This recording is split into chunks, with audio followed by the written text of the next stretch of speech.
or smack her with a baton, or tackle her ass. Even though the police officer is at least like 6-7 steps away from her, because you could tell just from the camera. He couldn't run up to her. She's gonna already got stabbed. What the?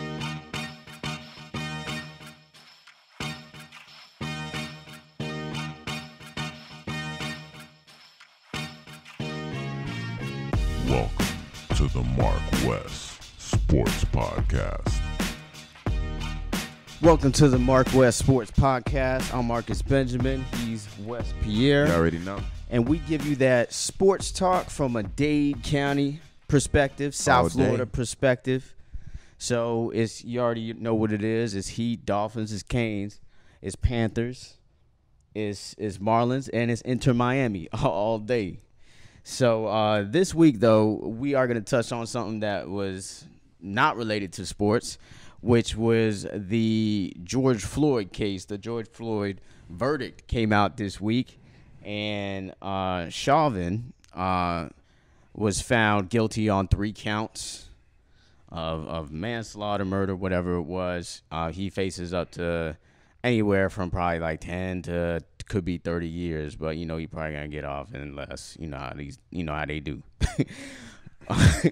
But so first off, Wes, I want to ask you, this is one of those kind of moments that you had an initial reaction. So what was your reaction to the verdict? My reaction to the verdict was I'm still kind of mum. I'm happy about the situation, but again, like you were saying, they always find a way to give them that lower sentence if they ever do get convicted. You feel me? I think this is the first time we seen police officers on trial going against their brother. You feel me? And for me, when my reaction was like, okay, they got a conviction. I'm happy about that. But what about the sentencing? I think his sentencing somewhere is around June, probably. I'm not sure. Yeah. But jail without denied bail for 3 months. My reaction really is gonna be based on the sentencing, because at the end of the day, people that always got money get off, and when I say get off, meaning they get a lighter sentence. You feel me? You seen exactly what happened not too long ago about these rich white women that paid for their kids to go to school and get accepted to college. They got 30 days, but people like me and you would have been locked up for a little minute. You feel me? Yeah. So again, I want to wait until the sentencing to see what goes on, because right now for me it's still up in the air. Because sometimes what they do, they give you a little. You think you taking a step forward, but you taking 2 steps back. Because if he get a light sentence, then what the hell? Right. I feel you. I mean, for me, when I heard the news, a lot of people were celebrating. There was a lot of celebration going on. A lot of people posting on social media. But I didn't feel the need to, because this is something that should be happening. Exactly. So I'm going to celebrate, something that's supposed to be happening. like the street light outside is supposed to be working. And when it's working, I'm supposed to celebrate every time it's a red light that actually works or a green light that actually works. No, it's supposed to work that way. So it was still a sad day to me. The fact that it takes something like this, like George Floyd had to be the sacrificial lamb for people to really start to impose the actual laws that are in place. And I feel you. I hear what you're saying, but that I didn't think I was gonna remember this, but I actually did. It was disgusting to see Nancy Pelosi said that it was a good thing that George Floyd got killed for this to actually happen. How the hell your ass gonna go ahead and say that in front of all these people? Nancy This man Pelosi just died. said that? Yes, she said that. You feel what I'm saying? Never heard and that. Yeah, of course. She said, it was a good thing that he got killed because this happened. No, it's not a good thing he got killed. You feel me? At the it's end of the definitely day, not a good thing, but that's what it took. Yeah, that's what it take. But that's what it took, unfortunately. See, but I said, he was a sacrificial lamb. See, but at the end of the day, like you saying, going back to what you saying, this is should be happening. shouldn't be talking about this bullshit. This shouldn't even be something that we talking on this podcast. But as a nation, as not just us, because, you know, the United States is like the #1 nation in the world, supposedly. You know what I'm saying? So other nations follow our suit. You know what I'm saying? So, again, you know, people talk about racism. People talk about justice. But at the end of the day, like, I look at this situation, and even though he was found guilty, you know, I still, you know, just for the plain fact for me to have that question about the sentencing, you feel me? It shouldn't. You feel me? Like, it's like I'm suffering from trauma right now because we already know what's going to actually happen. You know what I'm saying? Right. And even though he wind up being found guilty, we got other cases we're going to talk about as well. And it doesn't change anything for me personally. Right. And speaking of those other cases, you had Ma'Khia Bryant that was killed. Apparently she called the cops or whatnot. You know, the video circulating on social media where she was in a fight or was about to be in a fight, knew that she was about to be in a fight, and she had a knife and was attempting to stab the person she was in a fight with. Police on his body cam clearly shows that he shoots just it's hard to say if he was aiming at a particular you know, because when two people are fighting, there's a lot of quick movement, so he could have easily hit the other person based on what you see from the video. But to me, it's another case of these dumb police officers with a gun feeling like they can feel like they can play God, and they have a gun and a badge to do so, and it really doesn't give them that authority. And it's just another sad case here in America, and this is America. Yeah, definitely. But you know, this is where we disagree. You feel me? Because ultimately, for myself, you know, I think the police officer was well in his right to actually shoot, you know, Ma'Khia, because she was attempting to kill someone else. Attempting to stab someone else. So, like, people, like what? So people don't get shot one time and die. People don't get stabbed one time and died. You're thinking like, oh, okay, she's probably going to recover. I don't know. Many times people survive stabs before a gunshot. You can't put that. You can't put most people after one gunshot are dead. See, but you can't put that to the test. You can't put that to the test. If we say that police officers are here to protect and serve the public, even though we know they be doing some bullshit. In this particular case, and I'm black too, I should be on Ma'Khia's side, but I know right and I know wrong. You feel me? If you come into a fight with a knife, then ultimately your intentions was already wrong before you even went to the fight. You know what I'm saying? I don't want you to be my police officer straight up. Nah. Because, hey, it is Please what don't it be is. my police officer in my neighborhood, because say if me and my it's a different say situation. If me and my dime are in a fight, this would never happen, obviously. But if me and my dime are in a fight, and she just happens to have a knife in her hand, and someone and a cop comes at me, and sees what's going on and shoots. That's not what happened. You giving directly. A wrong story. Because no, it's along the same line. To stab her, it was not just next to her thigh, like it just out, and he shot her. The girl was against the car or the truck, whatever vehicle it was. This is not the Wild Wild West. You don't need the first shoot. So he shot first and asked questions later. That don't make That's basically no sense. What he did. You know. At the end of the day, shoot my daughter like that, yo. It's gonna look. Your daughter wouldn't go to a fight with a knife. We gotta motherfucking go ahead and hold people accountable. She shouldn't have went over there with a knife. Like, what's going on? If you gonna fight. You feel me? But at the end of the day, if you pull out a knife, and that just goes back to people, the whole image of police is already fucked up. I apologize to the Bryant family out there. I apologize also. You think I want her to die? If you listen to this, look, ain't nobody want that. Wes is basically saying that your daughter deserved to die because she had a knife. She put herself in that situation, which made her die. Because why nobody talking about the girl that was about to get stabbed? So if she would have got stabbed that one time, and it was just the unfortunate one time where she dies. There's other ways. What are you going to say? Oh, police officer was there to save my daughter, and he didn't do his job. Like, what are we saying over here? We can't put all these. That's the things extreme, in bro. one pot. That's It's the not extreme. same thing. First of all, they're girls. They're teenage what that's supposed to girls. They're teenage girls. You think you can't stop a teenage girl from stabbing somebody without shooting them? Really? Is that what you're saying? Really? You have to shoot a teenage girl. What America you live in?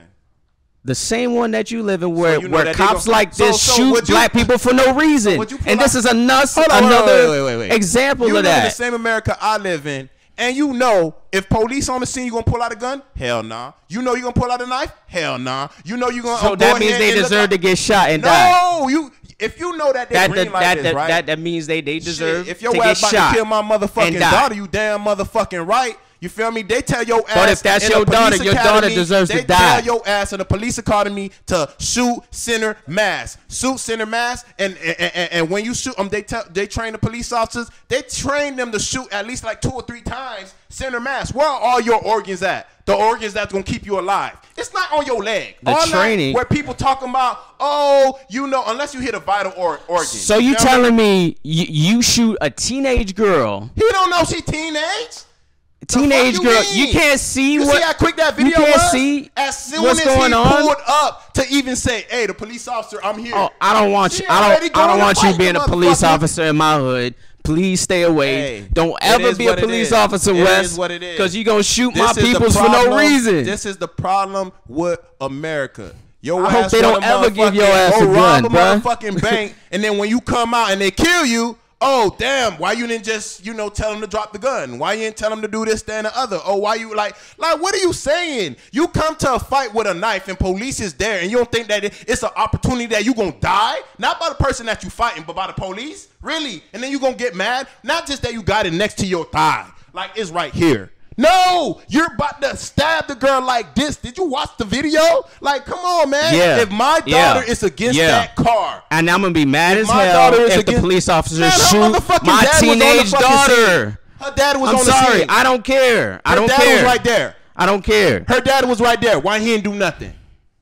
You feel what I'm saying? For you to motherfucking do shit like that in front of your parents, that just shows you about the kid, and then you gonna say, oh, she's a nice girl, but a nice girl gonna come to a motherfucking fight with a knife? What the fuck you telling me? That don't even make no sense. You Like, come on, man. ruthless as hell, bro. No, it's You not ruthless ruthless. as hell. She's ruthless because she's the one that came over there with the damn knife. Come on, man. I just told you, If I George see- Floyd if case, I'm a that cop- nigga deserved to go to jail. If I'm a because cop- he was doing what that other police officer that shot that motherfucker that was running and shot him like 7-8 times. You think I'm gonna agree with that? That was wrong. In this situation, she was wrong. She It's just deserves to unfortunate die. That she died. Just say she deserved to die. Shit, she was about to kill my daughter. Shit. Just if say your she ass got deserved to shot die. and you recovered, She deserved cool. to die. But if you Say died, it. then that's cool too because my daughter is fucking alive. My daughter didn't get stabbed. Period. Don't motherfucking So she know. deserved to die. She didn't deserve to die, but her That's what you actions made her saying. What die. you talking about? You went on this whole rant, and now you gonna say she don't deserve to die? So somebody that have she deserved to die. That's what you saying. So somebody that have unprotected sex all the time, and then you get an STD. Do you deserve to get an STD? But you put your fucking self in the fucking situation to get the shit. The fuck you mean? She put herself in a situation to get killed in front of the fucking police officer. Fuck that. Don't motherfucking make it seem. You can't put everything that George Floyd case, that motherfucker needed to go to jail. The person that shot the motherfucker in the back when he was running, boom, deserved to go to jail. That lady that shot the motherfucker and said, oh shit, I shot him, she deserved to go to jail. But again, in this case, when my daughter is against the fucking car and the girl's gonna stop her, I don't give a fuck if she's a fucking teenager, adult, I don't fucking know, but your ass is not gonna kill my daughter. And if a police officer is there to save her, do your fucking job, period. It is so what it she is. deserves to die. Hey, and again, for I'm her gonna say, actions, I guess that's what it apologize is. to the Bryant family. How you going? So y'all gonna justify her about to stab the girl?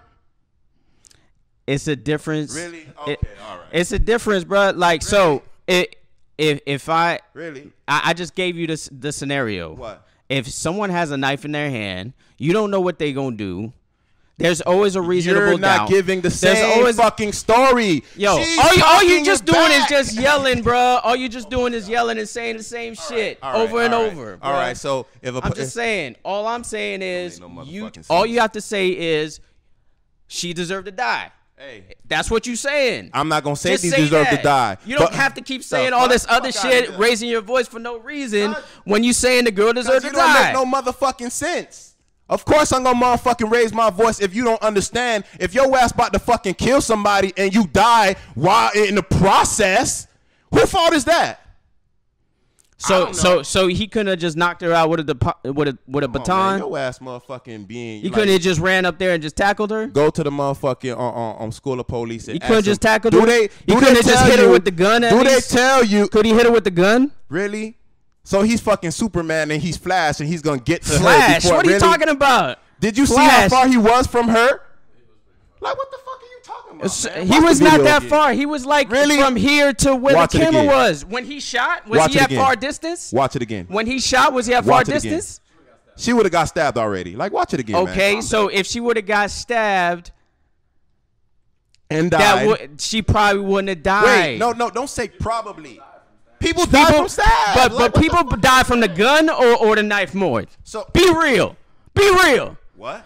People die from a gun or a knife more. Be real. That's not even a question. We know. That's why they say don't go to a fucking just the severity of fight with a knife. If I shoot, we all know that. If I shoot you right now in the leg, you gonna probably die because I'm gonna hit an artery, right? Hold up, Chris. But if I stab you, how did Sean Taylor die? If I stab you in the arm, how did Sean Taylor die? He got shot once. Right. Right here. Exactly. One shot kills you. Exactly.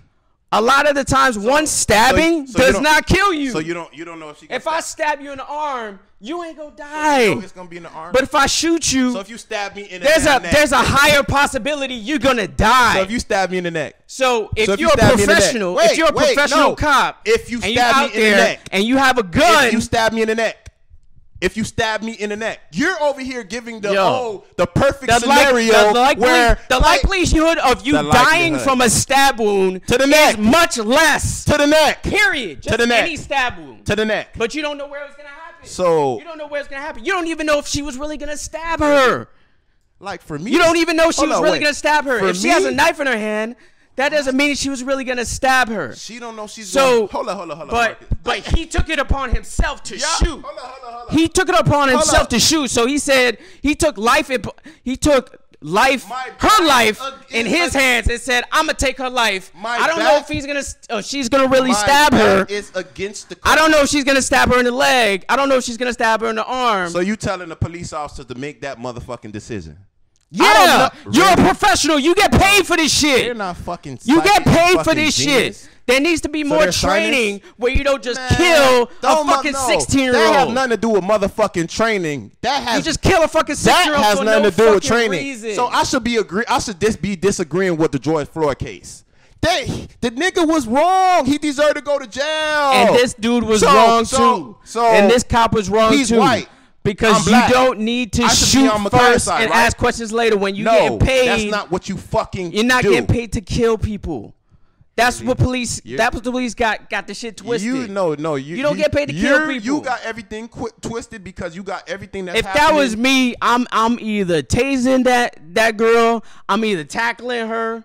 She got a knife. Does she have a gun? I don't need your ass on my knife. I don't need your ass and protecting it's a 16-year-old. And I don't need you to be a police officer in my neighborhood because you're going to shoot all my family. Hey, it is what it is. Fuck that. You're not the one. You're going to shoot all my family and the neighbors and a 7-year-old. You're not and the a dog too. What's your degree in? I mean, I got business. I got communications, public relations. Is it criminal justice? No, it's not criminal justice. Mine is. Okay. And also public safety management. So I know what the fuck I'm talking about. Okay. The fuck you mean? There's always gonna be a reasonable doubt. I'm telling your ass what they tell your ass in the fucking. You saying? Oh, he should have used a taser. What? A motherfucker got a knife, about to kill someone, possibly. Exactly. That's the reasonable doubt. Look, and that's what could be proven in court. No. It'd be one thing if you was Micaiah and you was right there and I was the other girl and I'm even off of camera, nowhere near you, and you shot me, that cracker need to go to jail. But this one needs to go to jail too. If you got me this one needs to go to jail too. About to stab me, I'm supposed to fucking use a taser. Yeah. Or smack her with a baton. Or tackle her ass. Even though the police officer is at least like 6-7 steps away from her. Because you could tell just from the camera. He couldn't run up to her. She's going to already got stabbed. What the fuck you saying, man? We're trying to avoid and a stab wound, like I said, a possibility of stab wound killing someone is less likely than a gun. Oh my God, man! Y'all need to exactly. Y'all need to. These people in this fucking world that thinks like that think that your ass can fucking possibly kill someone, and then because if that's my daughter in that situation, and a police officer comes through and knocks her out with a baton or tasers her ass and saves her life, like you're thinking and saves her life, then I fucking love the fact that he didn't take life into his own hands and take my daughter. So why you don't just change it and you're not fucking Micaiah's parents? You're the fucking girl that possibly, let's just say she would have died. The girl that motherfucking got stabbed because he used the taser. What the fuck you would have said? Nothing? You would have said why you used the taser? Why you didn't go and hit it with a baton? That's what you would have said? That's on that person. Really? That's on that person for fucking murder. Realistic, man. That's on that person for murder. What the hell? That's on that person for murder? Yeah. That's on that person for murder. Oh, so you want your daughter to die then? Police, police, we're not Superman, man. We're not Captain America. Oh, that's crazy. We're not Superman. We're not it is what it is, man. Hey. Just like that person you said put herself in that situation. It is what it is, man. That person about getting stabbed put herself in that situation too. Hey, all the motherfuckers. Hey, did that person not put herself in that situation too? By what? Having a fight? Yeah. Did she not put herself in harm's way herself? Right? You not said, really, because if it's a fight, it's a fight. The person, I put myself in a situation. You never had a fight before? Yeah, of course. Damn, man, you was thinking about them stabbing you or killing that's you? my responsibility. The fact that I got into that fight is my responsibility. Let's just say you was fucking. So any consequences that happen, let's just say somebody you was getting. This is what we're saying. Marcus was probably getting bullied. He was probably getting bullied, and Shut the fuck up. What the fuck you talking about? No, I'm giving you a scenario. What the fuck you talking about? Use a different name. Someone is getting bullied, right? And they motherfucking fight back from the bullier, and now the bullier kill him. So you saying it's justified because you fought. You put yourself in a situation to not get bullied no more. But this wasn't the case though. How? We don't even know the backstory. What the fuck? We only know a fight. Which I always will say there will always be a reasonable doubt. So you can never prove that the fact that he took the life in his hands was the right thing to do. You can never prove that. So just take you can never prove that. So this is how we solve this problem in this world. Don't give police officers guns. All right? Don't even give them that opportunity. Right? That's how you solve the problem. We'll never have to worry about nobody getting shot by a gun. And then what else we need to do? Take the guns from the public. Are we really gonna fucking do that? No! So what you think you need to do in a world that you possibly could get killed if you come to a fight with a knife and a police officer is standing right there? His job is to protect the public. You're the public too, but right now, you're the fucking person that's the motherfucker with the knife. So you're not regular public. So she brought a knife to a gunfight and died. Hey, unfortunately, she should. She brought a knife to a gunfight. Maybe I would be on your side. It's a different weapon, bro. Maybe I would be on your side if they were just fighting and he shot her. But just because she had a knife and was about to kill somebody else, hey, she's the one who put herself in that situation. Hey, I'm sorry.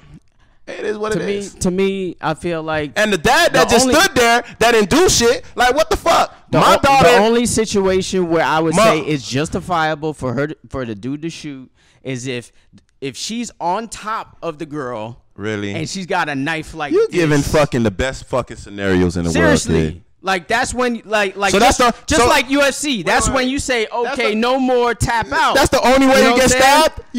So that's the only way you get stabbed. Really? To die? Wait. So you don't get stabbed. People die from multiple stabs. I mean, people stay alive from multiple stab wounds all the time. You're just thinking, oh, it's not going to hit a vital organ. It's not going to hit a vital organ.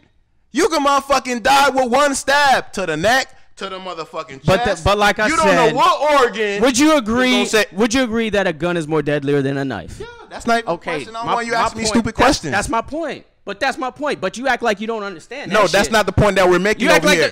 that is not the argument. She had a knife. She had a knife, and he had a gun. We know that. Hold up. Just said who she was fighting? A gun is more deadlier than a knife. Who was she fighting? She was fighting someone with no knife. The fuck you mean? She was not fighting the officer. The officer was there to save the girl with no knife. He did not need to kill that girl straight Whatever, up. man. She did not need to deserve to die. Hey, it is what it is. That's Straight why you up. got your views and I got mine. Yeah, I know. And I don't want you as a cop. Please. And I don't want you as a copy mine either. Please don't.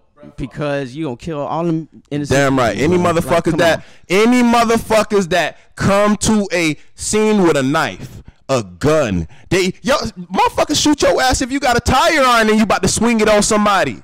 The fuck? Anything can be a fucking weapon. It don't necessarily got to be a knife, but you coming to a fucking fight with a weapon and a police officer that we know gonna kill your ass on the house, and you still feel brave that your ass is not gonna get shot? Then damn, you just a dumbass for not motherfucking knowing you gonna get shot, knowing what's happening in the motherfucking world. The fuck you mean?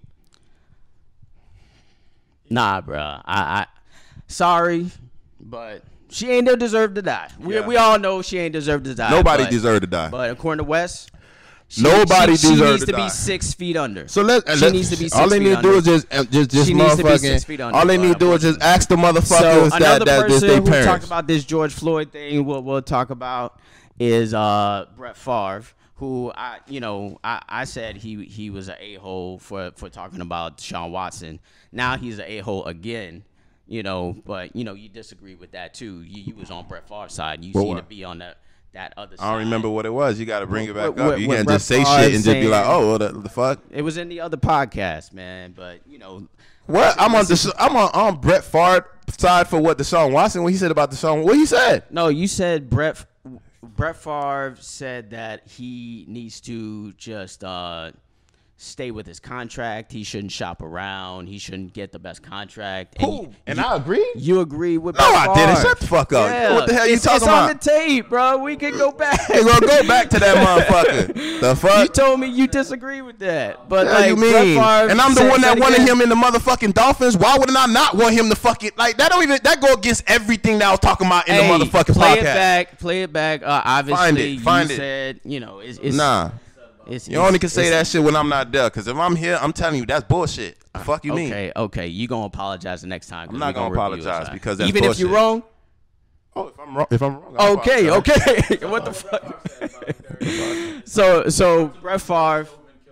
Yeah, he said it was hard to believe that Chauvin killed George Floyd, which is laughable to me. No. Intentionally killed George Floyd. Intentionally killed George Floyd, which is laughable to me. Exactly. It's laughable, but I'm gonna say it's actually understandable because of a dude like Brett Favre. who Brett Favre is, and other people like him. Exactly. Who are usually on that side. Y'all Exactly. know what side I'm talking about. Mm-hmm.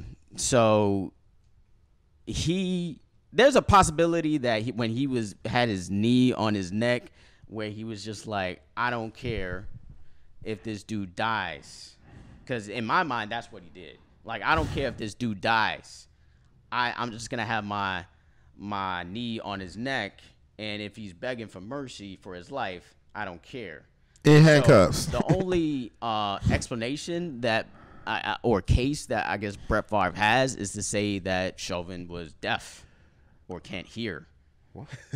Because if a dude is saying, "Hey, I'm dying," or "I can't breathe," then if you can't hear it, then that's the only way that I can say, okay, maybe he's deaf. He didn't hear it. But if you heard it, then it's murder. Straight up. Like, if you heard it, it's murder. it's not even Straight much up. as that. So, come for on. Brett Favre to come out and say that, I'm sorry, Brett Favre. I used to love you as a player, but you the duck of the week, duck of the year, Exactly. duck of the mother effing millennium. Duck of the movement. Candidate. You're the candidate for the duck of the millennium. Man. So Brett Favre, I'm just disappointed in you. Brett Favre is just the ultimate salty person. The ultimate person that just wants to be in the media. I mean, you're not tired of selling jeans? You feel what I'm saying? At the end of the day, like, Wranglers? you know, you had a problem with Aaron Rodgers. You didn't want to, and you know, right now I could probably understand because, you know, a lot of people say Aaron Rodgers is not somebody that people really like. So I don't know. But Aaron Rodgers is probably somebody that, like myself, that don't give a fuck what motherfuckers think. And I'm going to tell you exactly what's on my mind, regardless of the motherfucking fact. You see how me and Marcus just had a heated conversation, but that's still my dog. But again, at the end of the day, like, Brett Favre, you're an idiot. Like, for me, that's how I really hold it down for you. Like, you know, I mean, I don't even really feel like you was not even one of the greatest players of all time. I think that you have great numbers, but you have great numbers in interceptions also. You know what I'm saying? Like, yeah, you got the most interceptions. So what? I think you're great? No, you know, we already know when someone throw just the same amount of interceptions as touchdowns, you know, same motherfucking thing. Like, you're fucking trash. You feel what I'm saying? But again, just because you're on basically the other side, not on me and Marcus' side, you're on the other side, you know, that don't have sensitivity to certain shit. You feel what I'm saying? You know, some may say I don't have no sensitivity also just because of the Micaiah shit. But nah, ultimately, like, yo, I would understand you said that if it was not after the verdict. But, you know, everybody tell us, you know, let the law work, you know, the judicial system, you know, and the verdict is the verdict. All this time we've been eating this nasty ass soup for the same 400 years. You feel what I'm saying? And finally, when we get one in our favor, you know, and it's in your court of law, with your peers, and this been happening for the longest, and y'all been getting off. Now you feel like, oh, you want to say this comment. Really? Maybe if you would have said it before, while they was going through the trial, before the verdict, I would understand. I wouldn't say you a bitch. I wouldn't say you a bigot. I wouldn't say that racism plays a factor in it. You don't know what we go through. But just because it came after and soon after, you know what I'm saying? This is not something that you wait like years later and have a conversation about it. No, you just want to sully the fucking verdict. Because, you know, you have a lot of people that actually follow you and, you know, they have the same morals that y'all type of people have. You know what I'm saying? Because any motherfucker that can watch somebody die like that and not cringe and not feel any type of empathy or sympathy for that individual that died at the hands of someone in handcuffs, on his stomach, on the floor, and it's hot as fuck outside. You know what I'm saying? So for you to actually go ahead and continue to be on this guy's neck with your other officers on his back, on his legs, holding him down where he can't breathe, and still come out with that comment, it just shows what type of person you always been. It shows the person that you was with Aaron Rodgers. It shows the views that you had, even though I disagree with Marcus, and he said I agreed with Brett Favre when it came to the Deshaun Watson, you know, having to stay and, you know, because I fuck with the Miami Dolphins. Excuse me for my language. I've been cursing this whole podcast. I think it was the heated conversation between me and Marcus. But for you know me, I wanted him in the Miami Dolphins. So, you know, the whole notion of me agreeing with Brett Favre in that stance, it's hard for me to even believe it. I would have remembered that. But regardless of the fact, just the plain fact that you can have that view, it just shows. And you know, you just somebody that has money, that has that moral, you know, or that, you know, what that suppressive mentality that you know, I can rape your kids, and just because you black, it's all good. You know, they just animals anyway. You feel me? That's the mentality that you have. And, you know, I took it to a further extent when it comes to that. But for you to see somebody, what y'all been calling us, what y'all been doing to us, and then we finally get this verdict, and then that's what you say. So you get definitely, I agree with Marcus on this. You get donkey of the day, donkey of the year, donkey of, you know, century, donkey of the actual movement. You feel me? Because your name will forever be attached to that statement in this movement. And when everybody see the light, you're going to be one of those people that people being like, I can't mess with him. Even Bradshaw, You feel me? Bradshaw, I don't like him too because he always saying something negative, you know, when it comes to the conversation that we're talking about right now. So yeah. They're on that side of things. I mean, and then there's some other, you know, situations with law enforcement like Dante, right? Exactly. And that happened. So she need to go to jail. That's another situation that, Hold on, happened. We're not gonna talk about that, but I a quick question for you. You know, as far as with that, do you think it's fair that a police officer can actually do something where any other person would have been fired at their job, right? But then you could go ahead and resign and go to any other police agency, or you still get your pension, you still get that retirement, all that. Yeah. You know what I'm saying? Do you think it's like I don't understand. It's clear as day she basically told on herself when she said, "Oh shit, I shot him." She thought it was a taser. I thought it was a taser. But again, you shouldn't be able to resign. I'm supposed to. When you say you're gonna resign, they should reject your resignation and fire you. That's what I think. Yeah. You know what I'm saying? You know, it just goes back to what we're saying. You know, like it's gonna continue happening. Yeah, you know? I mean, with a situation like that, they put it under investigation and put her on suspension. So she's not technically. No, but she resigned though. She's not technically. Yeah, but that's what happened at first. When it first happened. So when that happened, she's like, all right, you know, they're probably gonna fire me. So let me just go ahead and resign, because it looks better, obviously, when you resign first before when you get fired. Look good to who? Because you know, her. What about the department? It looked like, oh, nah, she's not like one of us. You know, we're good officers over here. You know, that's why she resigned. No. If she's not so good, then you needed to fire her because she don't follow the code and the ethics and the morals that this police agency is. What she did was just admit guilt. Is what she did with resigning, because obviously you didn't wait until the investigation kind of went through. Cause you know you're wrong. Exactly. That's what I just said. She admitted guilt. Everybody take a plea because they know they're gonna get 20 years. I could just get 5. Oh, I'm gonna take 5. So I definitely want to see what happens with that case, because that case is a case that she has to.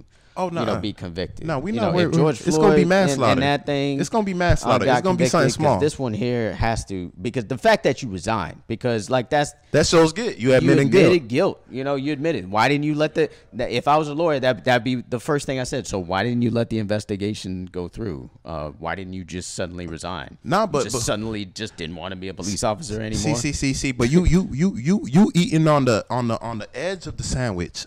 I want the center of the sandwich. I hate the crust, center. Though. You feel me? I don't eat the crust. See, that's what I'm saying. You feel me? Like, you over here, the bigger problem is the officers being able to resign when they shoot somebody, when they do something where you know that they're going to lose their career and this, that, and the other. We keep allowing that. This is what we need to go ahead and fix.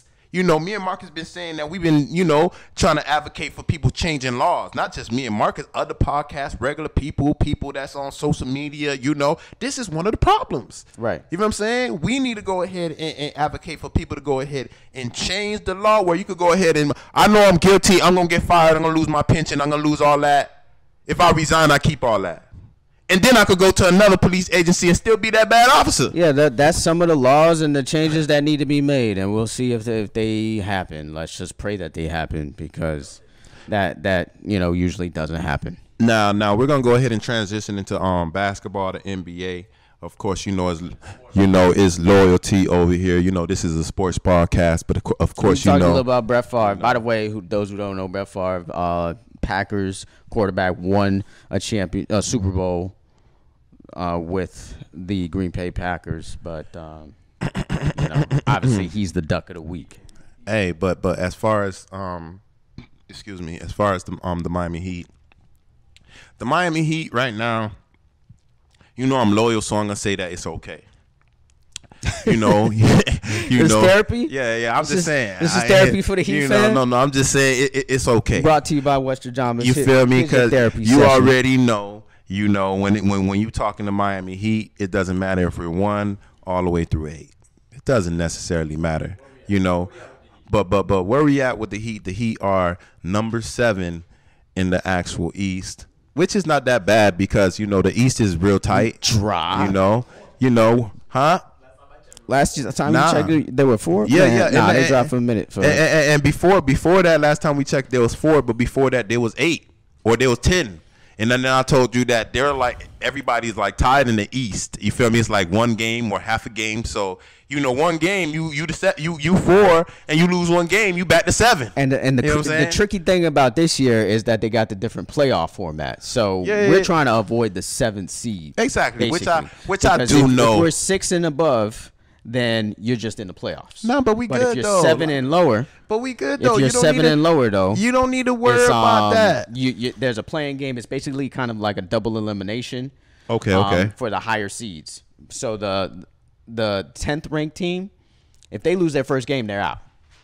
Okay, but if they win like 2 games, then they can be in the playoffs.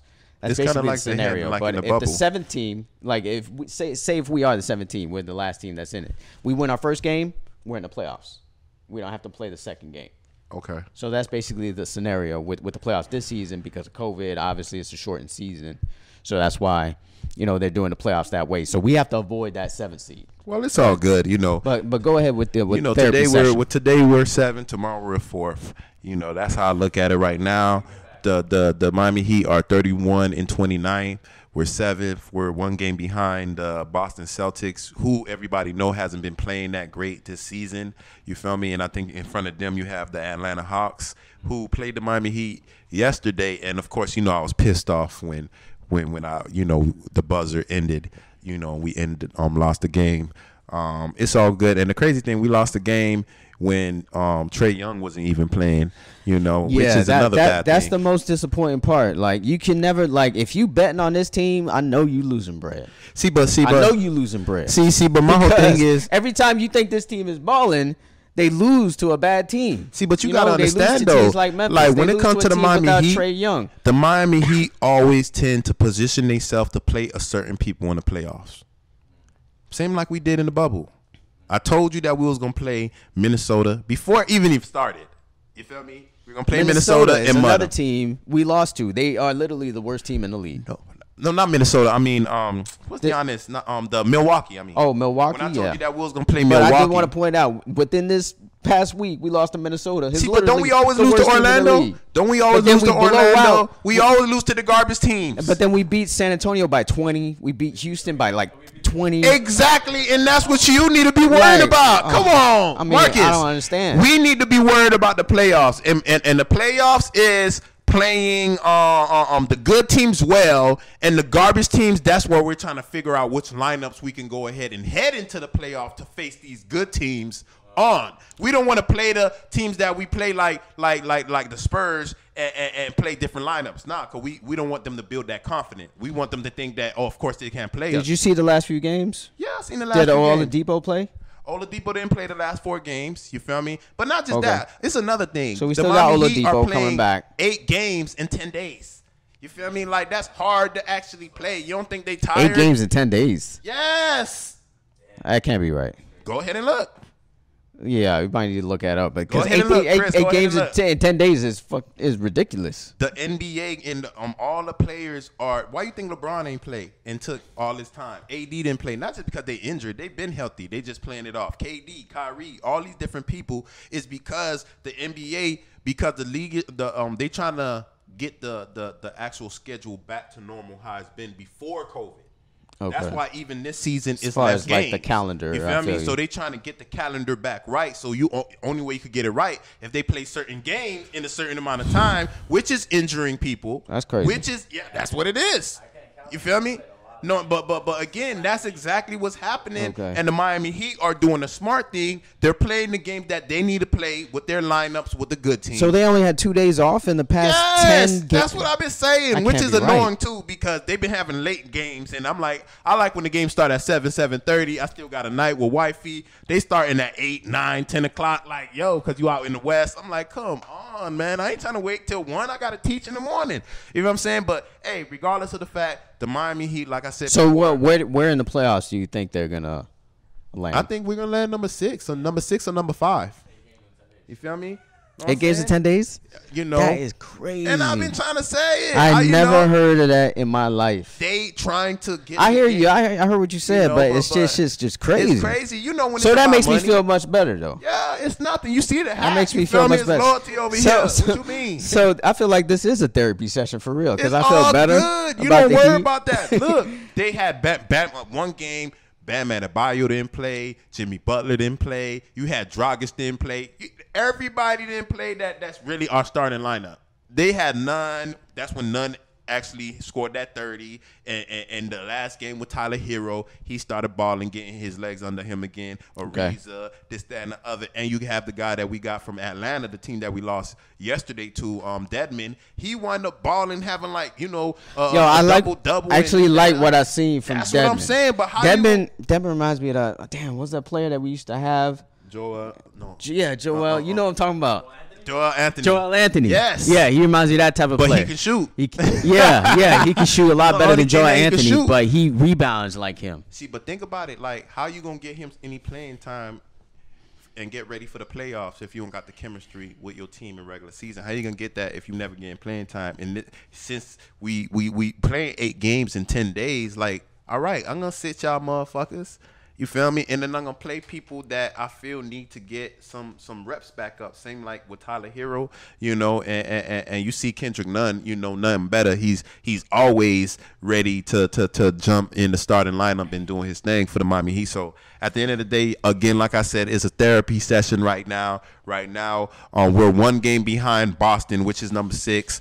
You know, and I think we're 1.5 or 2 games behind Atlanta. And when you speak on Atlanta, you feel me? You know they garbage. We could care less what they're doing right now, you know, record-wise. Ultimately, those are the teams that's normally not in the playoffs or fighting for positions, not the Miami Heat. So, at the end of the day, and we're winning without Victor Oladipo right now. Like, come on, man. You feel me? Isn't that another good thing? Yeah, that's the key for me. We're just coming in form with the defense. Thank you for the session. I feel better about myself. You know, I feel better about the Heat, culture. Heat Nation. You know, but a couple other Heat nuggets we wanted to touch on. First off was Tyler Herro, really as far as the concern among the Heat organization about his behavior, I guess, so to speak, where he is kind of not taking basketball as seriously as he should, and is all about maybe the limelight more so than basketball. And I touched on it on a previous podcast, and the way that I see him playing, it seems like he has lost focus, and that's why I've kind of switched over. Before, I felt like he was playing better than none at the beginning of the season in the bubble. He was playing, you know, of course, none, you know, was coming back from injury or whatnot. You know, best ability is availability. Mm-hmm. But Tyler Herro, I can't really speak on what he's doing off the court because I don't really know. All of that is really speculation. He could be in the lab working, or he could be going through something. You never know. But from what I see on the court, he seems to not make the right decision at times, and he plays a little bit erratic. That sounds familiar. You know who plays, who I like seeing play nowadays is Duncan Robinson. Duncan Robinson is a player more and more. I'm thinking that we need to pay him the money when his contract comes up, because somebody is going to pay for him. You know, somebody's going to pay for him. Pay him. And if he just continues to develop, then I would consider renewing a contract with Duncan Robinson. Nope. But with Tyler Herro, I mean, I think it is what it is. Kendrick Nunn is a good replacement for him if he wants to. We thought or think that Tyler Herro could be. I still think he could be a superstar. You know, not me. But he has to develop. A lot of players take a lot of time to develop. He's still very young. He's not even 21 yet, I don't believe. Nobody cares.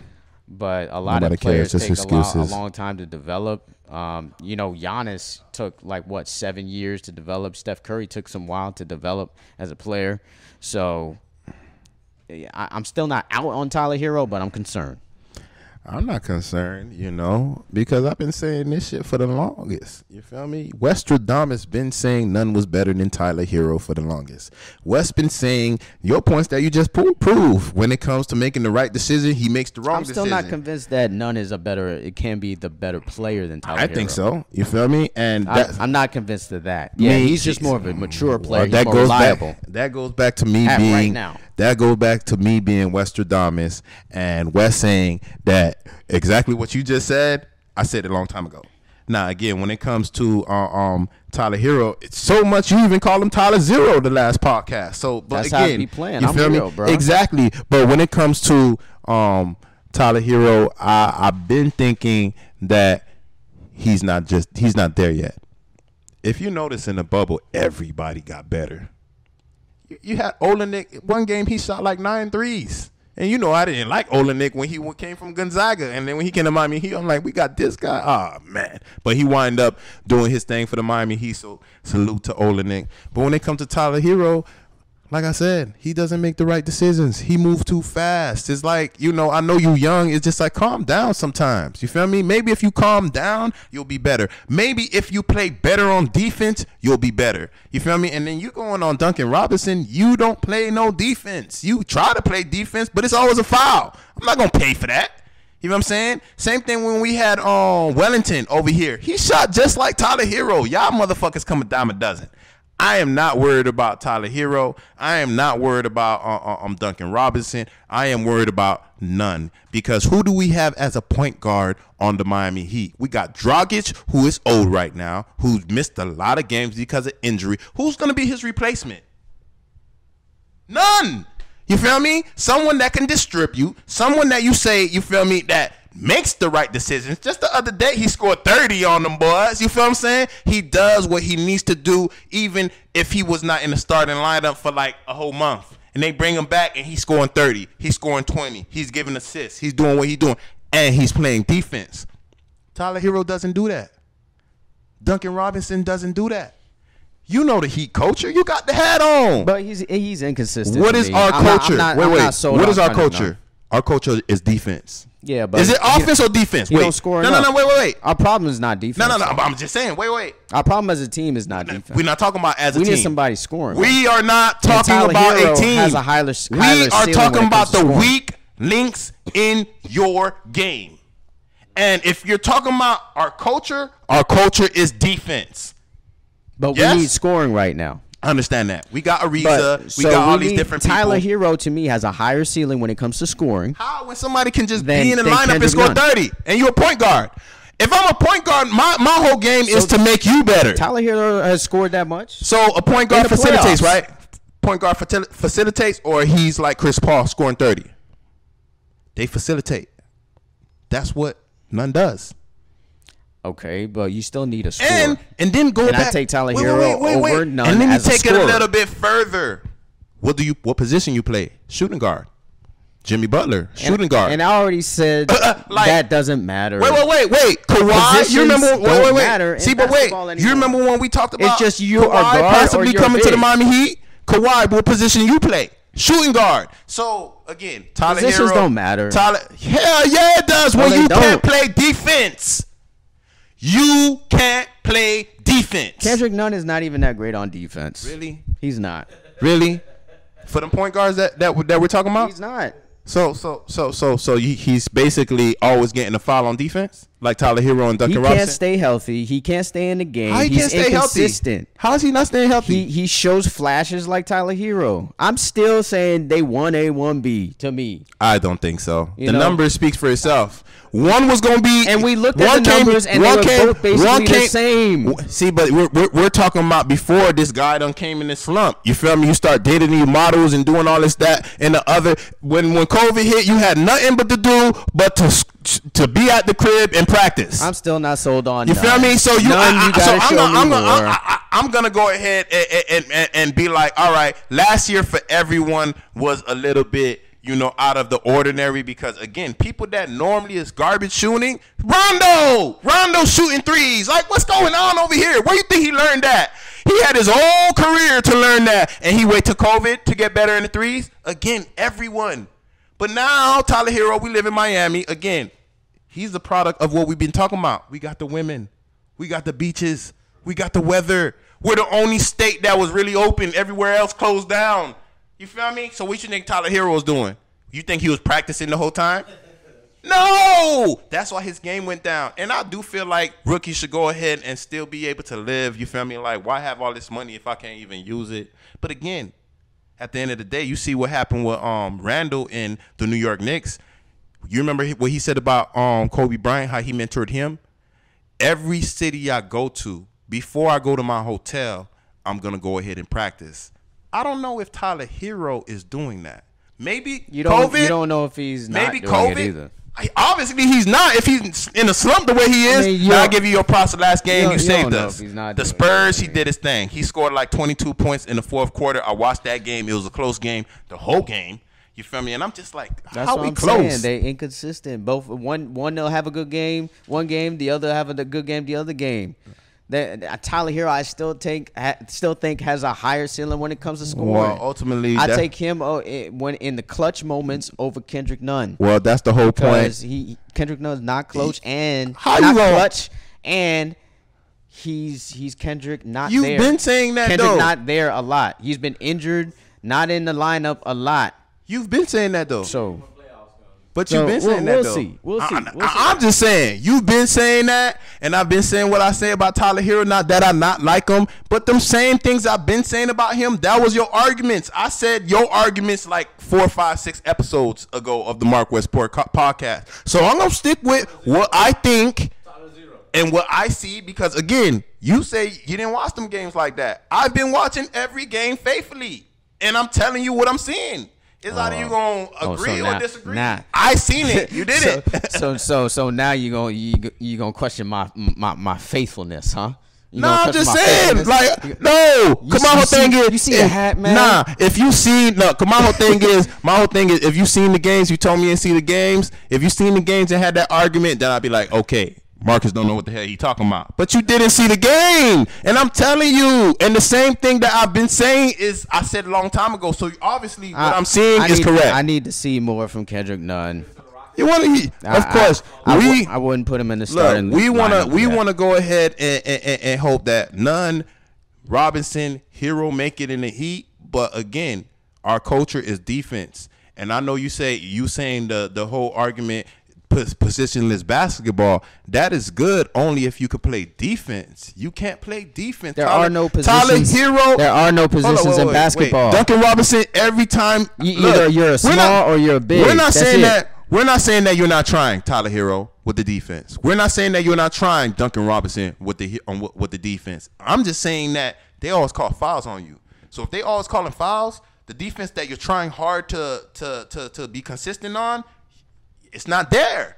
They're not calling fouls like that with Kendrick Nunn. That's why I'm gonna say his defense is a little better. You just like Kendrick Nunn. I would have to see the stats on that because I don't believe it.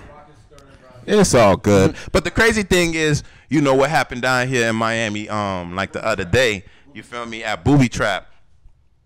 You know, this is the problem. You feel me? With people that come to Miami, they be thinking Miami is like they city. You know what I'm saying? And I'm not saying Miami is the toughest city, but I'm saying Miami is like one of the toughest cities because you got New York, Cali, New York, Chicago, all these different cities, this, that, and the other. But when you're an NBA player, you can't go ahead and go to these cities and thinking everything is sweet. So Sterling Brown went to Booby Trap, you feel me? He went with a few other NBA players. You know, they having a good time, you know, enjoying our women, our beaches, our weather. And, Booby Trap? Which Booby Trap? I think probably the Booby Trap in South. The old Booby Trap by the highway. You feel me? By the river. Mm-hmm. So he went over there, and you know it's hood over there. Yeah. I'm just saying, you know, Porky's. Right by Porky. So anybody from Miami already know that, you know, that is hood. You feel what I'm saying? Yeah. So again, ultimately, boom. It's just kind of like, you know, we know Wynwood is the city. You feel me? That's Overtown. You feel me? Yeah, you may call it Midtown to the rest of the world, but we know that's hood. You can get robbed at any moment. Nah, you know it's different now, though. It's changing. It's changing, but it's not Wynwood or what it was. Man, before. It's like right there. But again, you know, going back to what happened at Booby Trap. Supposedly he he jumped into the wrong car, a wrong sprinter. You feel me? I guess you had another group of NBA players still in the actual club. You know what I'm saying? He went into a. What's a sprinter? A sprinter is like a sprinter van. A sprinter van is like what the music industries. You have artists that use that to go from club to club or from show to show, or you have just people that use that as a form of transportation. So and some of them. So it's like a trolley. Yeah, no, it's not a trolley. It's like a van. You feel me? It's like a van. It's like, you feel me? And it holds like probably like it looks. So it's like matter of fact, service, you know what it look like? It looked like the Amazon van. You feel me? It looked like the Amazon shuttle, van, okay. like a shuttle. But inside it's lit. You could have music and the one I went in, you feel me, was it actually had a TV. You feel me? It had all this type of stuff that you can vibe. You feel me? And people could, you could watch. You could see people moving outside, and they can't see you inside. Same thing like a regular car. But so he jumped in the wrong person sprinter. You feel me? And I don't think it was nothing to jump in the wrong person sprinter. But what is rumored is that some words was exchanged. You feel me? And Miami, people shoot first and ask questions later. But I guess since they was in the car, there was no shooting. But what somebody from Miami did was grab a bottle and slapped him across the head with it, broke the bottom on his head. You feel me? In the sprinter? In the sprinter, blood everywhere. You feel me? They was jumping him. You feel me? Not just that. He got hit in the head with a bottle and they stopped jumping him. You know how Miami people do in other cities. But wait, hold on. So he found out that he was in the wrong sprinter, and he didn't try to get out. See me. That's why the story kind of seemed kind of weird, because I'm just like, for me, it would assume I would think that he was in the club. You feel me? Had drama with some people in the club. You feel me? Probably knew they was in the car. And sometimes when people got money, they think that, oh, I could do this and I could do that. I could check this person. I think that he probably went to the car or the sprinter and trying to like check somebody about something that happened in the club, and then got whooped. Or he jumped into the actual sprinter and probably was intoxicated. They was intoxicated. He was intoxicated. One or the other. People like get the hell up out my van, or get the F out my van. And then he feeling like he's an NBA star with all this money, and he like, who the hell you talking? I don't know. You feel me? We won't really know exactly why they actually did what they did to him. But again, people in Miami, like, if you jumped in somebody's sprinter and they tell you get out their sprinter, like, just get out, because this is not your sprinter. But if you go over here and start running your mouth, you feel me? What you think they gonna actually do? You feel me? So I think that's probably what happened. I don't know, but I'm making assumptions over here, because I'm like, people don't just, like, do that to that extent for you just hopping on the wrong sprinter. Or if you win in a sprinter and you drinking a lick and you doing all type of stuff, and they get to their sprinter and they're like, what the hell? You smoking they trees? And yeah, maybe. I don't know. You feel me? But ultimately he got jumped. You feel me? One of his teammates came to help fight off the guys, this, that, and the other. They were saying that one of the other NBA players was getting with the guys that was jumping him, but I kind of find that hard to believe. 2 against like 5, 6, 7, like both y'all lost. You know what I'm saying? So one got, both y'all probably got whooped. You probably helped your partner out, but got some punches to the face, whooped too. But ultimately, the other player, I don't remember his name, but he saved the day. We don't know exactly what would have happened to him. Getting hit in the head with a bottle and breaking. I think it was a Hennessy bottle too. And the Hennessy bottle, it hurt. You feel me? I never got hit with it, but I seen somebody get hit with it at the office. You feel me? He was out cold. You feel what I'm saying? So just thinking about this NBA player, hey, it is what it is. But hey, that's just a product of knowing your environment, a product of watching your mouth, a product of knowing that you by yourself and there's like 5, 6 other people. Hey, I don't know. You got anything to add on that? What's your opinion? I agree basically with everything that you said. I'm from the crib too. Shit. If you in the wrong neighborhood at the wrong time and we catch you slipping, it is what it is. You should be more aware of your surroundings, especially down here at the crib. That's his bad. Like you said, if you find what was confusing to me was, like, if you knew it's not the right sprinter, then why don't you just bang it? Like, That's what I'm saying. That's why I think he was talking shit. So that's the only logical explanation. You know, and again, you So left booby trap. You know, what are these celebrities doing when they go to the club? They buying a bottle or a few bottles. I don't know how intoxicated you was. So you had to be running your mouth. You feel me? I'm just saying, you know. Yeah, so it is what it is. But other NBA news we had was with Kyrie Irving and Dennis Schroeder. They got into like an altercation, and the N-word was thrown out. And you know, apparently Kyrie does not like to be called the N-word, like, at all. Know? Huh? Did Schroeder know? I don't know if Schroeder knew or not. Yeah, Schroeder's also black. I believe he's from Africa. Yeah. So yeah, he just kind of said it, like, I believe kind of casually, not really to insult Kyrie Irving. What did he say? He took. I don't know what the actual words were, but apparently the N-word was thrown out. So I did want to kind of throw this topic out there as far as what is our relationship with the N-word. Basically, are we? I know for me, I'm okay with people calling me that, using it.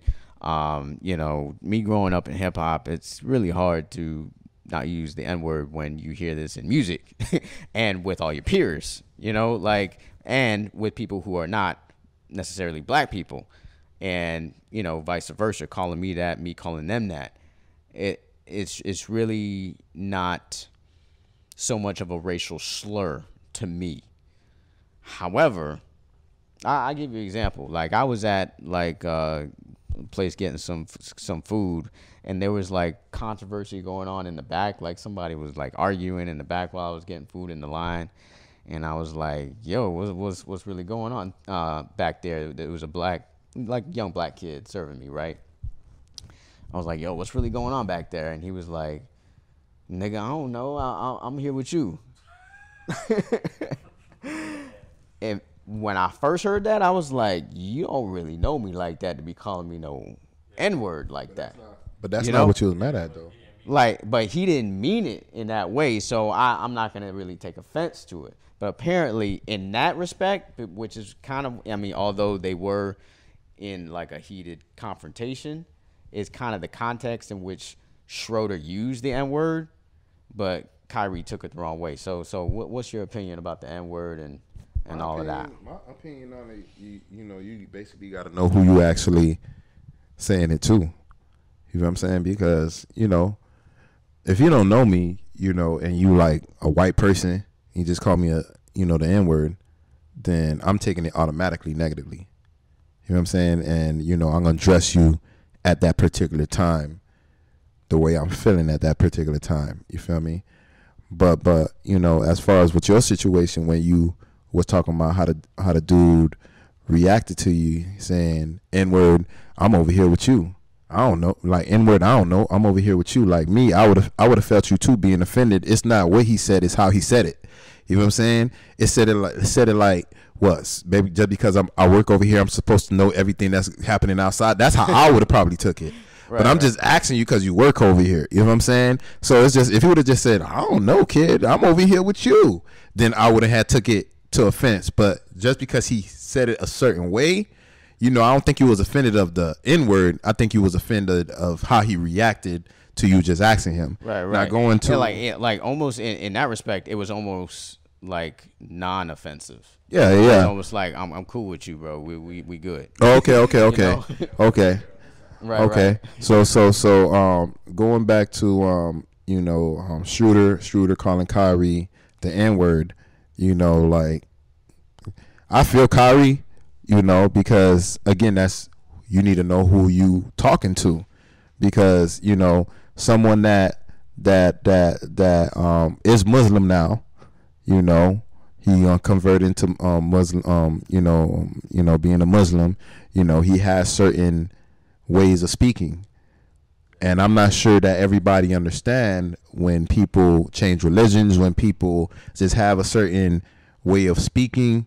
So Kyrie's Muslim? Yeah, he's Muslim now. Oh, okay, I didn't know that. You know, he even be praying on the actual court sometimes.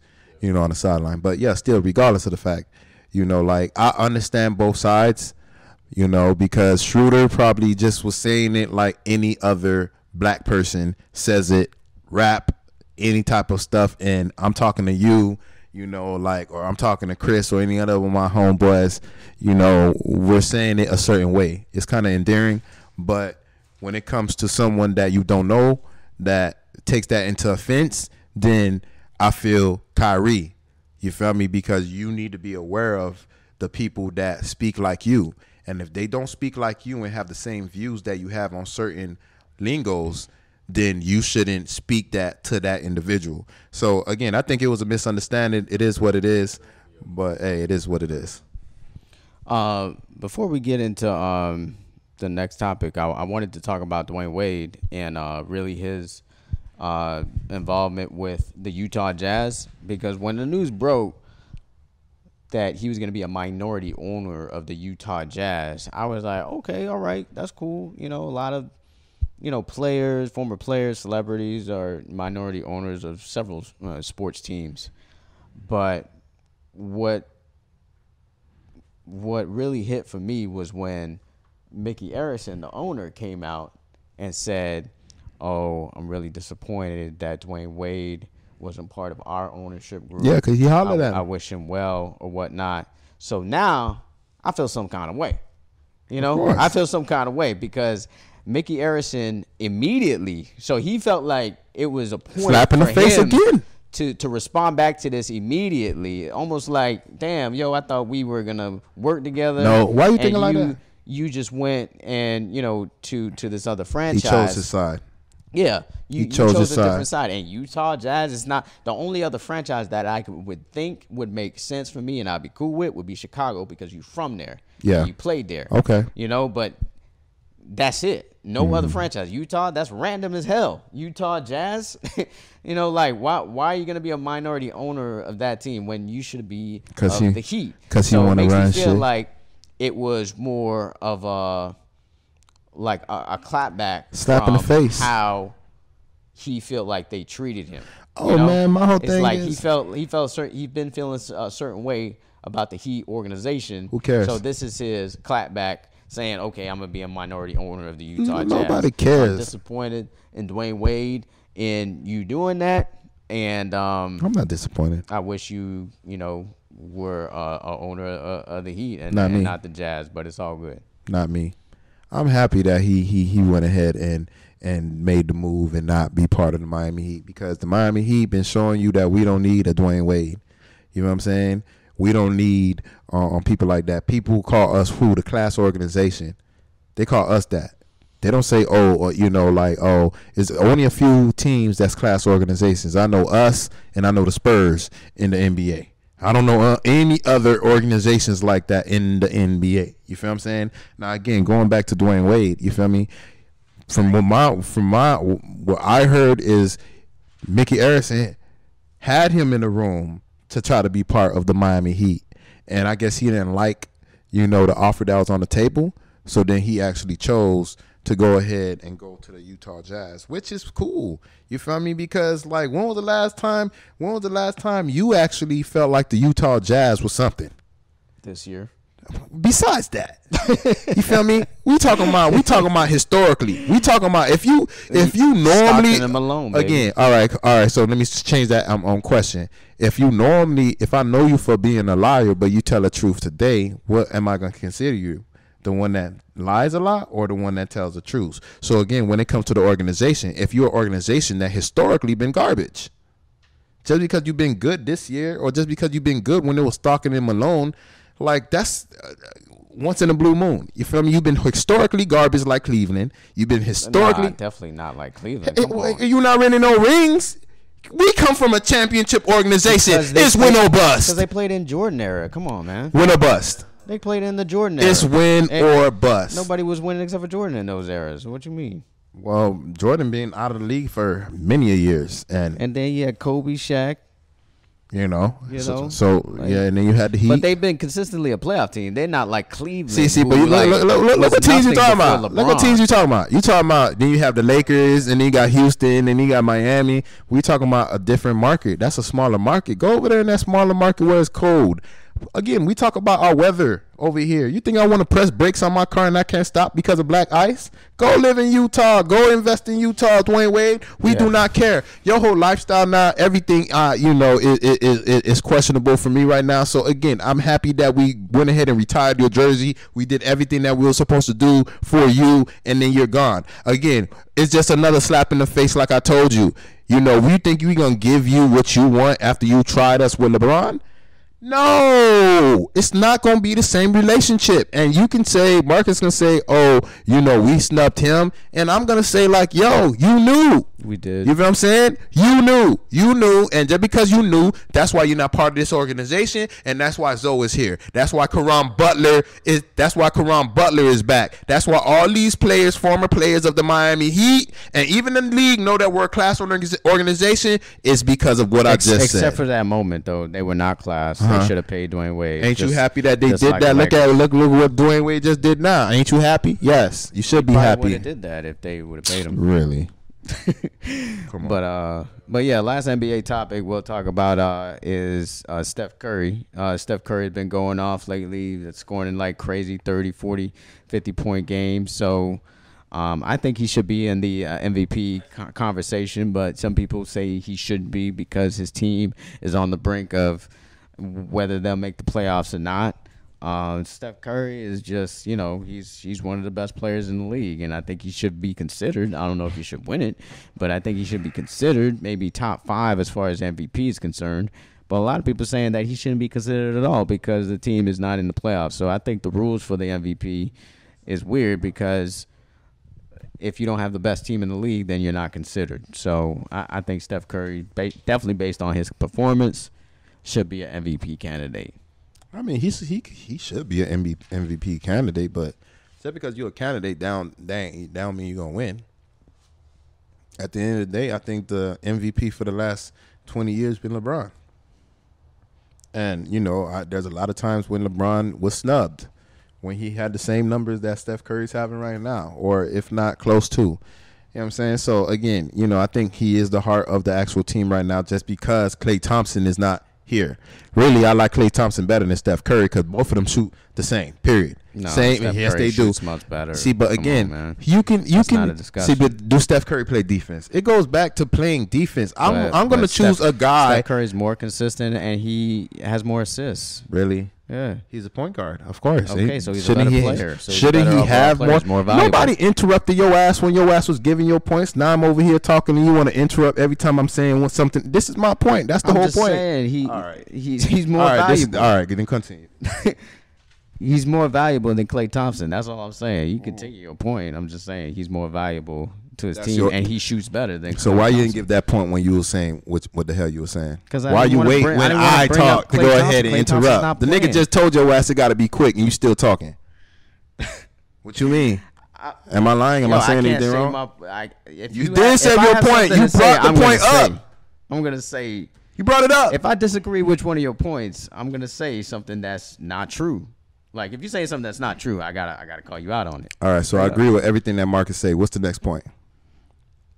You ain't gotta be sensitive about it, bro. It's not being sensitive. It's just like motherfucking when Stephen A. is Shannon Sharp turn to speak, and Stephen A. keep interrupting his ass. But if you say something that's not true, the fuck you saying? That's not right. Say it after I fucking give my point. Fuck you mean? Yo, if you wrong, you wrong. I'm just gonna call you out. Don't be sensitive about the shit. All right, man. So you can finish the story. All right. So the Benjamin Report is gonna be the NFL draft. I mean, we got the NFL draft coming up. We got interesting players that are gonna be coming out, especially at receiver. Me and Wes agree that Kyle Pitts should be the number 1 pick for us at 6. But what I really want to know is this wide receiver draft class is amazing. We got Jamar Chase, you got Devontae Smith, you got Jalen Waddle. Now, Jalen Waddle is a player that I always say availability is the best ability. He gets hurt got hurt last season, so I don't trust him as much as a Devontae Smith or a Jamar Chase. So who do you think is going to be the best receiver in the NFL draft? Who, me? Oh, Yeah, I you're know. the only one on the I podcast. I didn't know you wanted my opinion again. Don't be sensitive, bruh. Keep it moving. But what's the question again? Best receiver in the draft. Best receiver in the draft, supposedly. Me, I'm gonna say Pitts. I'm gonna say Pitts because at the end of the day, he's built bigger than wide receivers, but he run faster than wide receivers. But I do know he's a tight end. Now again, if people are like, all right, he's a tight end, so you can't choose him. Of course, it's Jamar Chase. And then you're gonna have, and I'm gonna say him because he's built big. He runs fast. He took that year off. It's all good. I understand why. But me personally, I'm gonna go with somebody that's, maybe if Pitts didn't run that 4.44, or was it a 4.3 or 4.4? I think it was a 4.44. I think it was a 4.4. So boom. If he didn't run the 4.4, then I'll put him in the regular category as a tight end that runs like a 4.5 or a 5.6 or not a 4.6. But just because he runs a 4.4 and wide receivers run 4.4s, I gotta put him in the wide receiver category and gotta go with Pitts. That's why I want Pitts to be the number 6 pick.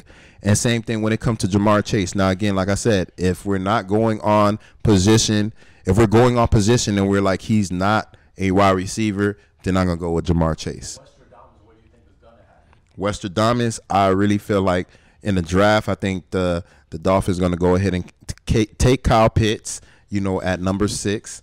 Hopefully the Atlanta Falcons go ahead and take the offensive tackle from Oregon, and or a wide receiver, not wide receiver, or a actual quarterback to success. Their quarterback situation, because that not Alex Smith, but what's the quarterback of the Atlanta Falcons? What's his name again? Matt Ryan. Matt Ryan hasn't been consistent for the longest. Some may say it's because of the O-line. He don't have no protection. And if it's not the O-line, it can't be because of the wide receivers, because you got Julio Jones there, and like, what the hell? You don't need another wide receiver. You got a number 1 wide receiver that's a alpha male in the locker room that been housing shit since Alabama, since he's been in the league. So we know that you have that, And y'all had Todd Gurley. Then they have Todd Gurley also last year. He went back to Atlanta. He played for Georgia when he was in college. So again, you got what you need is either the O-line, that offensive tackle, the left tackle, or they're going to go ahead and be like, okay, the quarterback is the biggest position. We have this quarterback that is not consistent how we, drafted him in the last few years. So let's just go ahead and find a successor. That's my only two. But I think we getting Kyle Pitts first quarter. Yeah, we agree on that. I think Kyle Pitts is going to be the pick. But the real question is, who does Atlanta take? Like, Atlanta has the choice of Justin Fields. They could take Trey Lance. They could take possibly, I don't know if Zach Wilson might be available. Probably not. And then you got Mac Jones.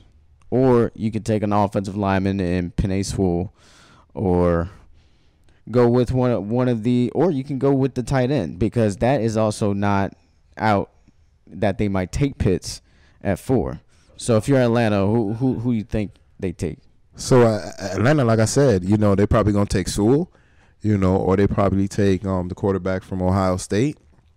At the end of the day, you have people saying bad things about him in the media, that he don't have that work ethic, but this is a guy that kind of, fought for the Big Ten to actually play football. He got like over 300,000 votes. He could have just stayed to the crib and not do anything. I mean, he had good numbers his career in Ohio State, but for him to show leadership, what they're saying that he don't have, that shows leadership. For you to go and use your platform to have other teams and your team play in college football when they told you not to. The rest of the actual league was actually playing, and he was the one that stepped up to the plate for that division to actually play. That speaks volumes to me, and your number speaks volumes for me also. So again, is out of him or Sewell from Oregon? All right. I personally think they're going to take Mac Jones, if he's available. Yeah. If he's available, I think they take Mac Jones. I think they take a quarterback, period. And I think they will take Justin Fields. If they don't take Justin Fields, I'll be highly disappointed, because Justin Fields, to me, deserves to be a top 5 quarterback. There's no reason why he shouldn't be. He led Ohio State in a shortened season to the championship game, and he was throwing dimes against Clemson. He played against Alabama. Nobody wins against Alabama in the championship game. And he impressed in his pro days, so I really feel like Justin Fields is going to be good, or just as good as Zach Wilson could be. So Zach Wilson, I think, is a player that I think is not going to be a great quarterback, in my opinion. Who do San Fran pick? They pick number 3? I think San Fran picks 3. So you think Mac Jones still? I think they moved up for him. For Mac Jones? Yeah. Possibly. So yeah. But I'm saying if Mac Jones is available, if they take Zach Wilson, who knows? Okay. Which quarterback they really like. I think they definitely take Mac Jones or Justin Fields. Okay. Now the other NFL topics we wanted to talk about was Edelman being a Hall of Famer. To me, I think he's a Hall of Famer. He retired 2 weeks ago.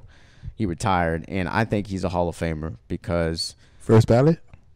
I don't know about first ballot. Okay. I think it takes a while for him to get in, but I think he eventually gets into the Hall of Fame because he's one of the best slot receivers of all time. When you're the best at a certain craft and you won a Super Bowl and you won a Super Bowl MVP, and you consistently, I play fantasy football. He consistently has the stats every year.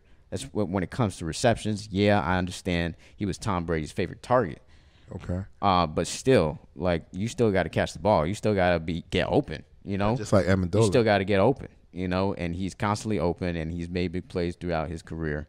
LaShawn McCoy came out and said that he wasn't a Hall of Famer and that he's a better Hall of Famer than him, which I think LaShawn McCoy is also a Hall of Famer as well. But they're one and the same to me as far as I think he's a Hall of Famer also, but I don't think that he's going to be first ballot. I think it's going to take a long time to be a Hall of Famer because we got Zach Thomas over here, somebody that I feel as one of the best linebackers that played the game, and he's still not in the Hall of Fame. Yeah, he definitely should be in the Hall of Fame. He had a better career to me than Zach Urlacher and then Urlacher. Brian Urlacher. They put their numbers next to each other. Same type of stats. I think he was actually better than in interceptions. The only thing Urlacher had more was sacks. Yeah. So he definitely deserves to get in. So hopefully our boy Zach Thomas does get in. Exactly. But who do you think is going to be Rookie of the Year next year? Rookie of the Year? Based on the draft. Remember, this is Trevor Lawrence. He's going to be out there. The boy Sunshine. No, I don't think Trevor Lawrence is going to be. You got the running backs, you got the receivers. Oh, by the way, I wanted to make the point, the receiver that I would take is Devontae Smith, not Jamar Chase. I would take Devontae Smith over Jamar Chase because I feel like just because he's small doesn't mean he's not going to get open. Santana Moss was small. Steve Smith was small. What did he run? And these are Hall of Famers, and he dominated this league. I'm not sure how fast he is, but he's fast enough. But what's fast enough? Do he run I just want to know his official speed. Do you run a 4.3? Do you run a 4.4? Do you run a 4.5? I don't know. I'm pretty sure. People tell me he's not that fast. I'm pretty sure it's not more than 4.5, but he's quick. It's better with the quickness. See, but that's what I'm just well, for me, Devontae Smith, I really feel like he's going to be the Rookie of the Year next season, and I think he's going to be the best receiver. Okay, now before we go on Rookie of the Year, I'll go on Edelman.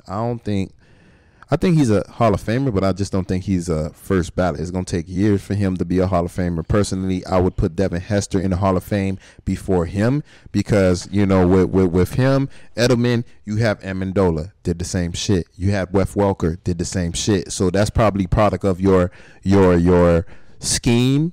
You just, caught the actual ball. But, when it came to Tom Brady and Tom Shady and Bill Belichick, they found ways to actually, cheat, as far as with the not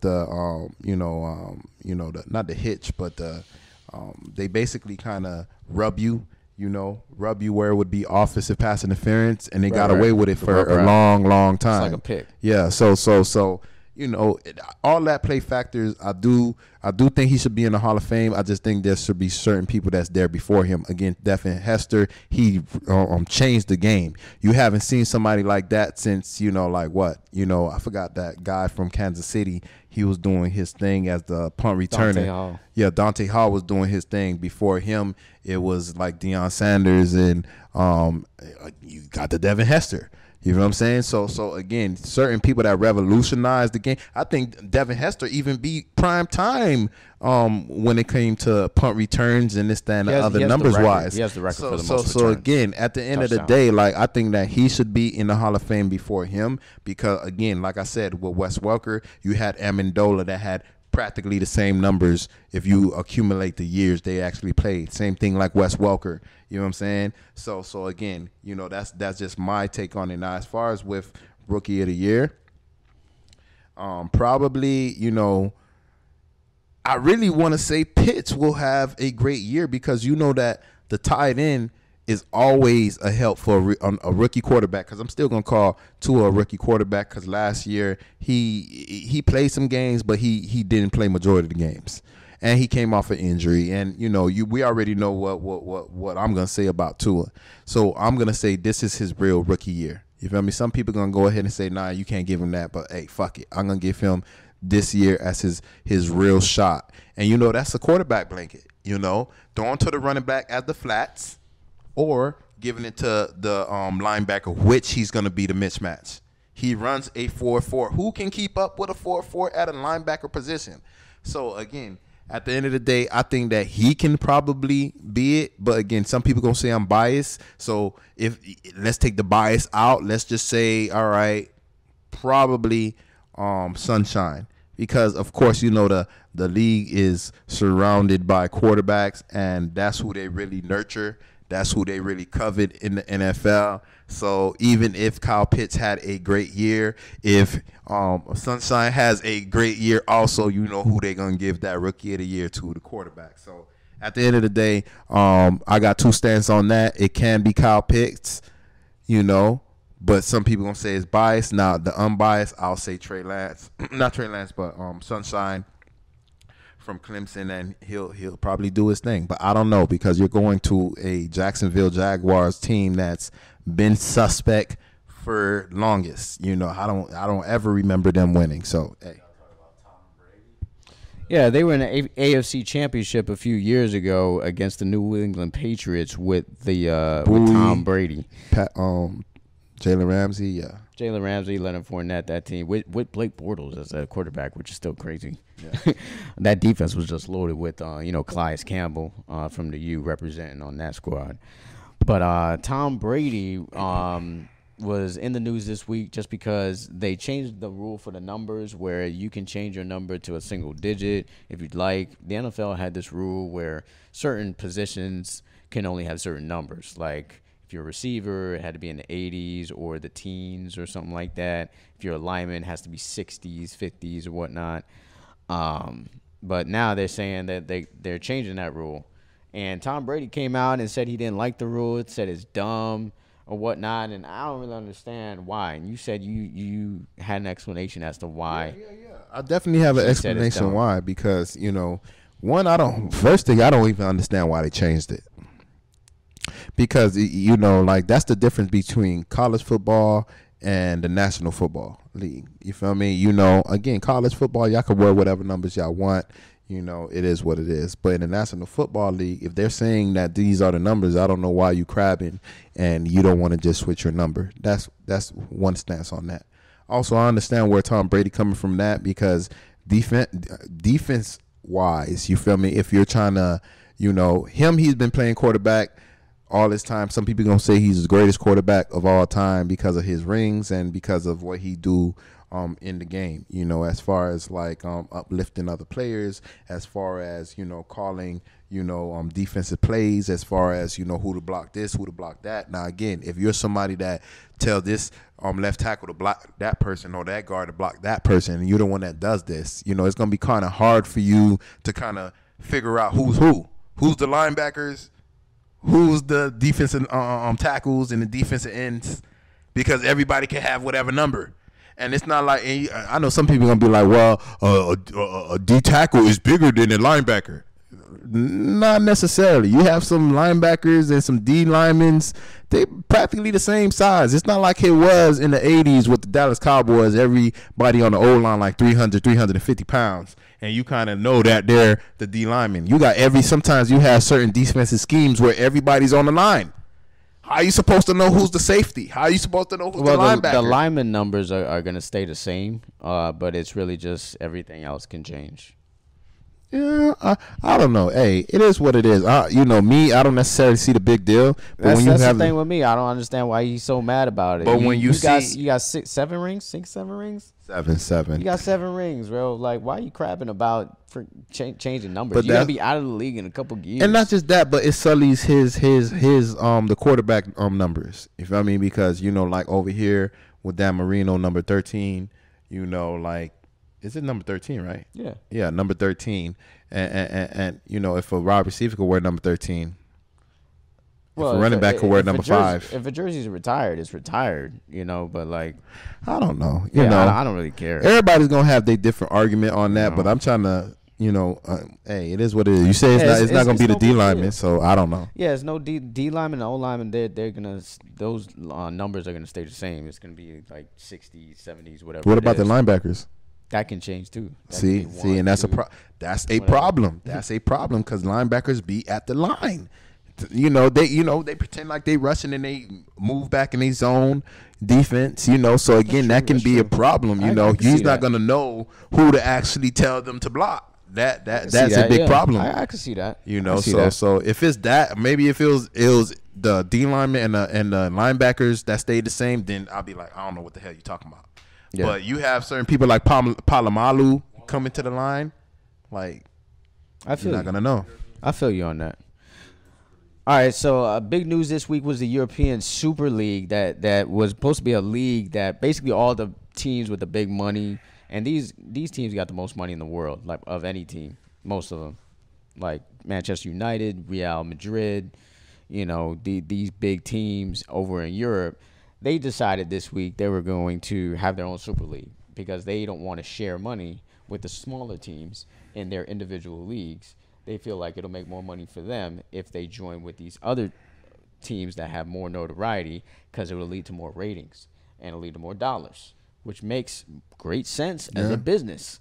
But the fans came out and was highly hot about the situation because they're traditionalists. People like stuff to stay the way they are. So you want to stay garbage? And the other thing too, the reason why they were mad is because the players who participated in these Super Leagues wouldn't be able to play for their national team in the World Cup or the Champions League tournaments, which is the biggest tournaments in the league. So basically, the World Cup would be with a bunch of scrubs and not the elite players. Exactly. It basically will show you that it's not the World Cup that makes it good. It's the players that's in the World Cup that makes it good. So, I mean, me personally, since I watch it, it's disappointing it was disappointing to see because I was like, nah, I don't want this because I want to see the Champions League. I want to see them in the Champions League, which is the European Championship. Okay. I want to see that happen. You telling me you're going to play your individual leagues and it's only 12 teams? You're going to get bored of the same team over and over. And it takes away the underdog factor. Like, there are times where a team like Leicester City, which is not a popular team at all, they won the Premier League. And they were like the worst team. So you take away the underdog story away.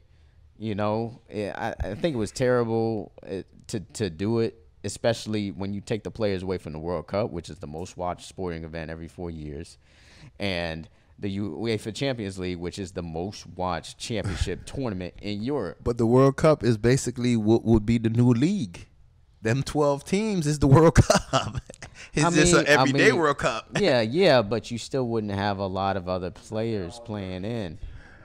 Yeah, it would just be European, right? Exactly. I So the World see both Cup would sides. be dominated probably by, teams that are not European. I see both sides. Ultimately, it kind of like they're kind of tired of, they're the buy, the good teams. The garbage teams don't have no problem just being garbage and the regular norm. They just want to go to a game. The fans that's complaining, they don't care. They want to forget what's going on in their lives, because of course we do know that people use sports games to forget about their reality.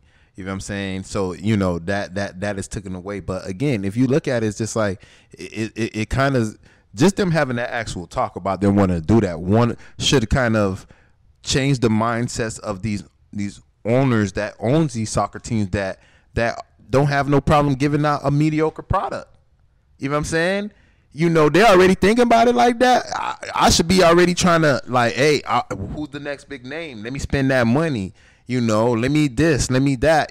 Because ultimately, regardless of how much they actually pay these players, until you start spending the big money on these players that's gonna have people come. I don't even watch soccer, and I know a few soccer players. You feel me? Like probably like 2 at least. You feel me? But I don't even know the actual game like that. You know what I'm saying? Right. But what if they had this in a different league though? So if they had it like in the NFL or NBA, what teams do you think would be in the Super League? The Super League, you would have the of course the evil empire. It's got to be first. Yeah. You got the New England Patriots, of course. You would have the Baltimore Ravens, the Pittsburgh Steelers. You would have the Packers. You would have Dolphins. Now, because the Dolphins been 1 year of being good, I wouldn't put them there. We still got 2 Super Bowls. But that's like how a lot of people just give us the business. We've been garbage for the longest. You feel me? So I don't think they're gonna make the cut. You feel me? You're gonna have the San Francisco 49ers. You're gonna have the Chicago Bears, because they be a good team. They just always have a garbage quarterback. You have the Indianapolis Colts that's always been winning. Who else? You'll have a few teams in the NFL. More. They'll have more teams in the NFL than probably in soccer. And if you go in the NBA, then of course you're gonna have the Spurs. You're gonna have the Lakers, the Boston Celtics. You're gonna have the Miami NBA Heat. is gonna be a lot smaller, I think. Yeah, you're gonna have the Miami Heat. You're gonna have the Heat, Spurs, Lakers, Celtics. That's who else? Yeah, because every other team been kind of garbage. The Chicago Bulls, but they've been garbage lately. Chicago Bulls haven't won a championship since '98. But they've been garbage. They've been garbage lately. You feel me? Lately. So Golden State you would put in there too. Yeah, Golden State. See, but again, we're based it on like just the Splash Brothers, or we're going on traditionally their whole career. Because if we go on the whole career, Splash Brothers wouldn't make it. Well, Golden State's always been garbage. No, they haven't been. They were pretty. They won like three champs. Was it 3 or 4? 3? Yeah, but with the Splash Brothers, any other time they haven't won. They've been garbage. Well, they won. They used to be same thing like the New York Knicks. They would not. But they used to be balling in the 70s too. Oh, I don't know. Who? Oh yeah, even though the New York Knicks suck, they'll be part of that league. Better than the Knicks though. Or let's just say, matter of fact, let's just say all the big cities, all the big cities will be there, and all the small cities like the Utah Jazz, Dwayne Wade wouldn't make the cut. Like the Cleveland Browns wouldn't make the cut. Like the Milwaukee Bucks wouldn't make the cut. Yeah, you got Giannis, but you're in a small market, so you're not even thought of. So I mean, there's a lot of ways. It would have to be some kind of criteria to really kind of figure it out. But yeah, college football is probably the most interesting because you already know which the big teams are. But the Hurricanes would be in it.